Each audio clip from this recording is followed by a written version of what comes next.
Meu amor e minha amora, meu querido e minha querida, me empresta o seu coração, me empresta.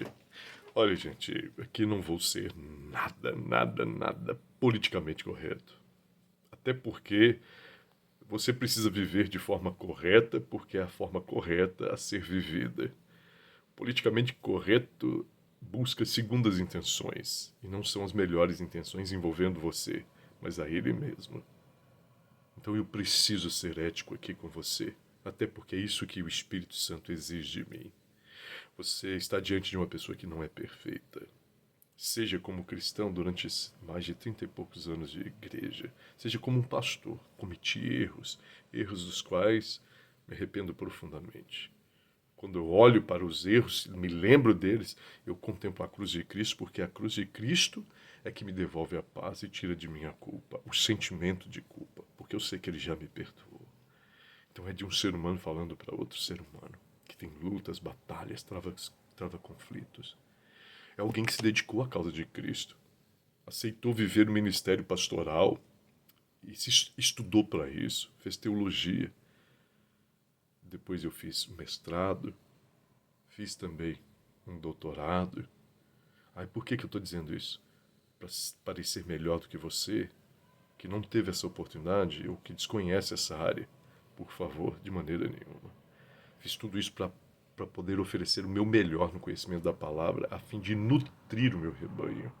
Entende? Tem gente que diz assim: Jesus, os discípulos não fizeram teologia. Gente, eu jogaria, eu rasgaria todos esses diplomas, eu trocaria todos eles só para estar 3 anos ali com Jesus, aprendendo teologia com o próprio Deus feito homem. E mais, se tornaram profetas, homens inspirados por Deus. Sabe o que é isso? Eu daria tudo para estar ali 3 anos com Jesus aprendendo com o mestre. Mas eu quero dizer para você, e essa é a razão por que eu estou aqui, para exortá-lo. Gente, eu estou cansado desse contexto de mercadologia religiosa, o mercado religioso da fé. Pessoas que exploram as emoções, as demandas, as, as circunstâncias adversas pelas quais o outro indivíduo passa. Pessoas mal intencionadas que querem mais uma apoteose para si, querem fama, querem dinheiro, que fazem da igreja um mercado financeiro. Infelizmente, há muitos assim, queridos, líderes religiosos, que infelizmente querem enganar você. A palavra diz que o diabo, lá em Mateus 24, se possível fosse, enganaria os próprios escolhidos. Se tornaria em Cristo. Jesus fala de lobos em pele de cordeiro, se faziam de cristãos. Paulo admoestou sobre isso. Dentro da igreja de Deus, do povo, no meio do povo de Deus. A palavra diz que o diabo, os seus comparsas, demônios, eles se fariam em ministros de justiça. Anjos de luz. Então nós estamos hoje vivendo um contexto cada vez mais melindroso. Cada dia abre-se mais uma igreja, mais uma denominação. Pregadores eloquentes, efervescentes, que falam de maneira glamurosa, mas que não abrem a palavra, e quando abrem um versículo só para despistar e disfarçar suas reais intenções. Não tem teologia, não tem estudo.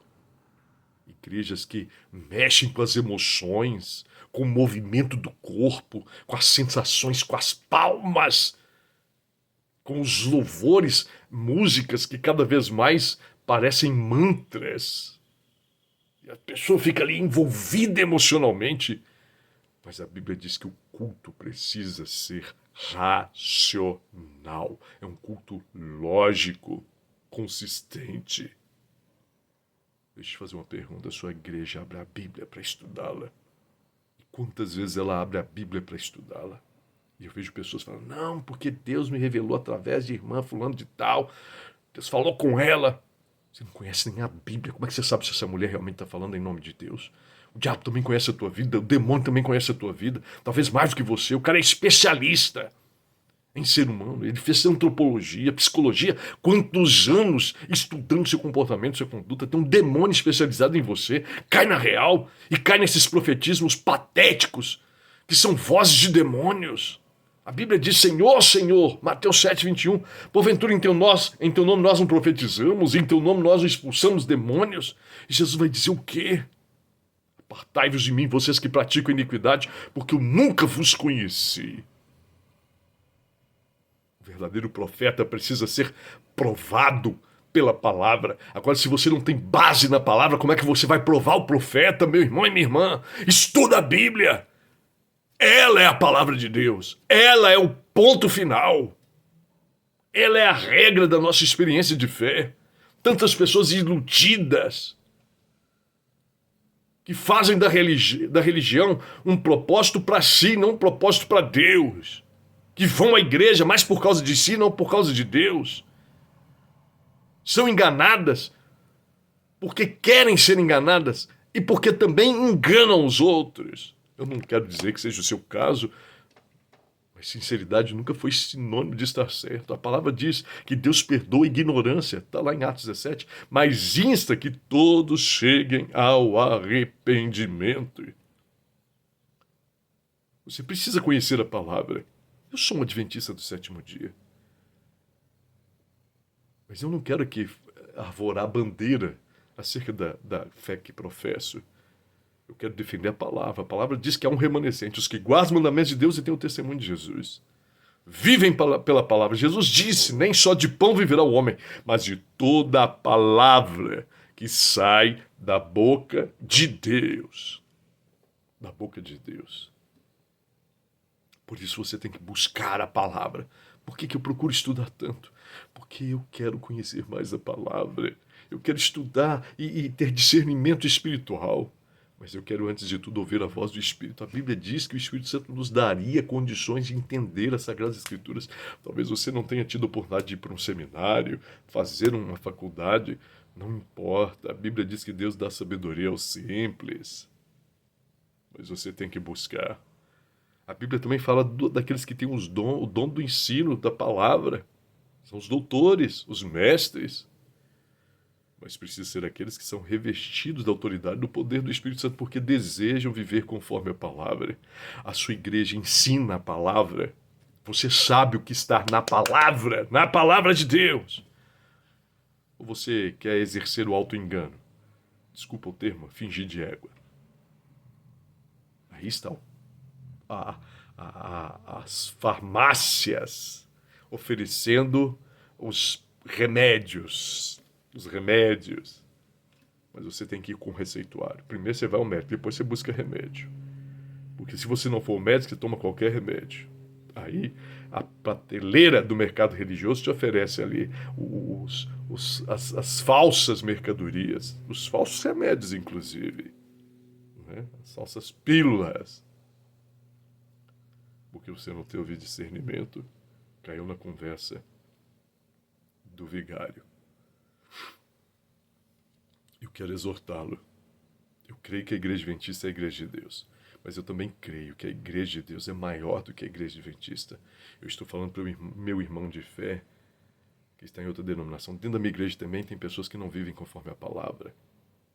A gente fala de trigo e joio. Cada igreja tem trigo e joio. Mas há uma exortação na palavra. Lá em Apocalipse 17. Sai dela, povo meu. Vinho da Babilônia. Babilônia quer dizer portal dos deuses. De onde veio Babel, né? Confusão. Babilônia tem filhas, diz a palavra, que foram prostituídas. O diabo quer enganar você, cai na real. Existe sim falsas igrejas, falsos sistemas de crenças, pseudo-religiões, assim como existem pseudociências. E você precisa do Espírito, da palavra. É a palavra que vai te direcionar para ter discernimento. Para isso você precisa saber que realmente é a palavra de Deus. Por isso você precisa se comprometer com ela. Por favor, eu exorto em nome de Jesus, é hora de você acordar. Para de viver essa sistematização, porque a igreja te faz bem. Droga faz bem. Tem muita gente que fuma, que bebe, que usa aí vários tipos de substâncias tóxicas que parecem preencher um vazio, mas que estão matando-as pouco a pouco. E pode ser que a sua igreja seja uma droga oferecida por Satanás e você passou a acreditar. Né? Assim como as drogas alucinam, as igrejas também podem alucinar, podem enganar, pode gerar falsa sensação de segurança, de conforto e de paz. Tem muitos líderes que se utilizam de mecanismos psicológicos para enganar. Eu sou psicólogo também, sou da área da psicologia, eu sei do que eu estou falando. Infelizmente, os discursos inflamados. Então, por favor, acorda enquanto é tempo, busque na palavra e ore todos os dias pedindo discernimento para que Deus se revele o que Ele quer para a sua vida. E lembre-se, nem só de pão viverá o homem, mas de toda a palavra que sai da boca de Deus. Pense nisso. Pense nisso.